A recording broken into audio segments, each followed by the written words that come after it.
अस्सलाम वालेकुम। यह है मेरे पास कैनन का 18D कैमरा और इसमें मुझे एरर 20 आ रहा है। आप देख सकते हैं मुझे एरर 20 इसके अंदर आ रहा है।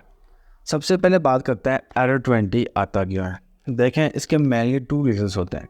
सबसे पहले, अगर आपने कोई ऐसा कार्ड डाला जिसकी स्पीड बहुत ज़्यादा स्लो है, जब आप स्लो कार्ड यूज़ करते हो, जब आप पिक्चर क्लिक करते हैं, बेशक आपकी शटर स्पीड बहुत ज़्यादा तेज़ है या आहिस्ता, उससे फ़र्क नहीं पड़ता। लेकिन स्लो कार्ड आपकी जो कैमरा की प्रोसेसिंग है उसको स्लो करता है। जब आप पिक्चर क्लिक करते हैं, जो आपका शटर है बहुत ही ज़्यादा स्लो होकर रिलीज़ होता है या बहुत ज़्यादा तेज़ होकर रिलीज़ होता है, उस दौरान आपका जो शटर है वो डैमेज होने के इशू होते हैं, क्योंकि वो अनएक्सपेक्टेडली होता है। आपने शटर स्पीड तेज़ या आहिस्ता नहीं की होती, वो स्लो कार्ड की वजह से आपका जो शटर है वो तेज़ नीचे आता है या आहिस्ता नीचे आता है, उससे ये इशू आ सकता है। सेकंड नंबर पे जो सबसे ज़्यादा मेन इशू है ये चीज़ आने की, देखें यहाँ पे हमें बहुत से बटन मिल जाते हैं, ठीक है। वीडियो से फ़ोटो, फ़ोटो से वीडियो में स्विच करने के हमें बटन मिल जाते हैं। जब हम फ़ोटो से वीडियो में स्विच कर रहे होते हैं, वीडियो से फ़ोटो में स्विच कर रहे होते हैं, या जब हम डायरेक्टली लाइव व्यू पे जा रहे होते हैं, तो तब भी हमारा जो शटर है उसके ऊपर ज़्यादा अफेक्ट पड़ता है, ठीक है।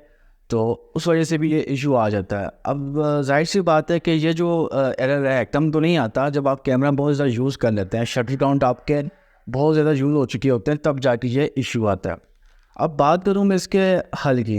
अब इसका हल क्या है, देखें, अगर कैमरा आपको ऑप्शन देता है कि आप बैटरी चेंज करें, तो आप बैटरी डाल के चेंज करें, कोई दूसरी बैटरी डाल के चेक करें।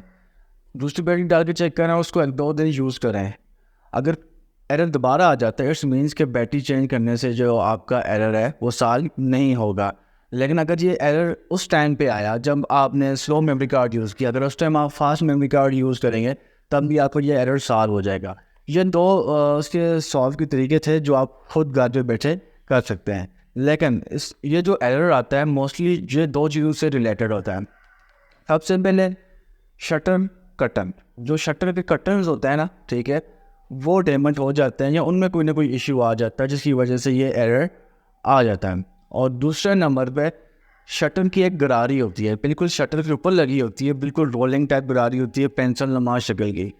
अगर वो ख़राब हो जाए तब भी ये एरर आ जाता है। मेन रीज़न यही है कि एरर ऐसे आता है और इनको ऐसे सॉल्व करना है। मेरे केस में यही रीज़न्स थी, ठीक है। और मोस्टली जिसको भी ये एरर आता है उसके केस में यही रीज़न्स होती हैं एरर को सॉल्व करने की। अब अगर बात करूँ मैं इसकी कॉस्ट की, देखें जो चीज़ें मैंने आपको बताई, अगर आप घर बैठ के ठीक करते हैं तो उसकी तो कोई कॉस्ट नहीं है। अगर आप इसको रिपेयर वाले के पास लेके जाते हैं, अगर शटर के जो कटन्स हैं उनका इशू है या शटर की जो गरारी है उनका इशू है, तो राउंड अबाउट आपके 4,000 रुपये लग जाएंगे और आपका ये कैमरा इजीली रिपेयर हो जाएगा। और अगर इसके अलावा अगर बोर्ड से रिलेटेड इशू है, पहली बात तो बोर्ड से रिलेटेड इशू नहीं होगा, लेकिन अगर बोर्ड से रिलेटेड इशू है तो फिर वो उसकी कॉस्ट जो होगी 15 से 20 हज़ार तक भी जा सकती है। आई होप सो आपको समझ आ गई होगी। Thank you for watching.